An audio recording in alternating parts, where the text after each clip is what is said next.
So I guess for me, it's kind of been the same thing, like where I started Nikon film, well, Canon film, the AE1.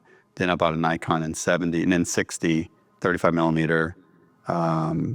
Used it and then ended up buying a Nikon like D200 or something, like 2004, probably 2005. And then, no, it had been 2006. So, cause that's when it all kind of started hitting the fan for me. So 2006. And that was plenty, but as a crop sensor. So, but I had Nikon lenses from my original Nikon. It's pretty amazing in the fact that they've had the same mount regardless of its crop sensor or 35 millimeter. It's all the same mount. I don't think there's another camera body that's done that, which is pretty amazing, you know? So that's why I ended up doing it, because I'm like, I don't want to invest in new lenses. I shot with a Canon before. They kind of had more of a magenta kind of tone to it on when it comes to landscaping. So I like the coloring on Nikon as well. That grew into like a D800, which grew into like, I think I had at one time like 5 D800s or D810s. Yeah, D810s, which were awesome. Yeah, but they were just beginning video on it, but they're full frame. And so when I had bought the first one, I was so pissed off at myself that I'd waited so long, because of the biggest factor being the noise and the shadows or blacks. You know, it's not, you didn't have the dynamic range, which I'm sure it's a lot better, but the noise, you know, because I was hustling anything like event photography, whatever I could possibly do. Noise is really So yeah. So but I'd waited so long because my goal was to know everything about the D200 to justify me buying a new camera. So I wanted to know, I mean, just to tear it apart, because that's what I hated about the game of like this tech game, you know.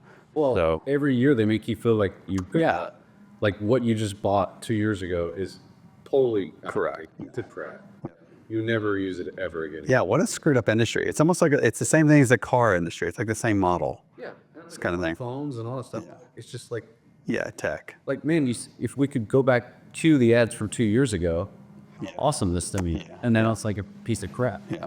You know, it's really, there's a set of parameters, and I think this is what we both know, that once it hits sort of this amount that you need for a camera, not cost-wise, but like the function of it. Yeah.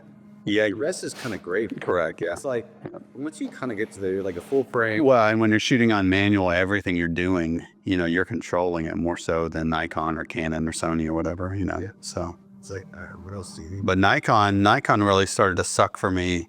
This is like 2014, 2015, and really started to suck. Like my commercial work really started to pick up, and I was always getting dust on the sensors, and you know, which is a problem when it comes to architectural. Because a lot of times you're pulling longer exposures and tripod, and that's going to show the noise more than like a quick frame. And I was sending these Nikons back to Nikon Professional Services or whatever, and they would send them back to me with this one code as it being fixed, like B2 error bank, whatever. You know, it's like, okay, and it wouldn't be fixed, And so I got really frustrated on what I didn't know at the time. So I jumped ship. I jumped ship to Sony. It was like 2015, I think. And Nikon was making horrible business decisions. They're backing out of everything. They had a massive loss. They were making horrible business decisions. I didn't know that on the end of it. I was indirectly like getting so frustrated with them. Yeah, probably with like, you know, $40,000 worth of gear.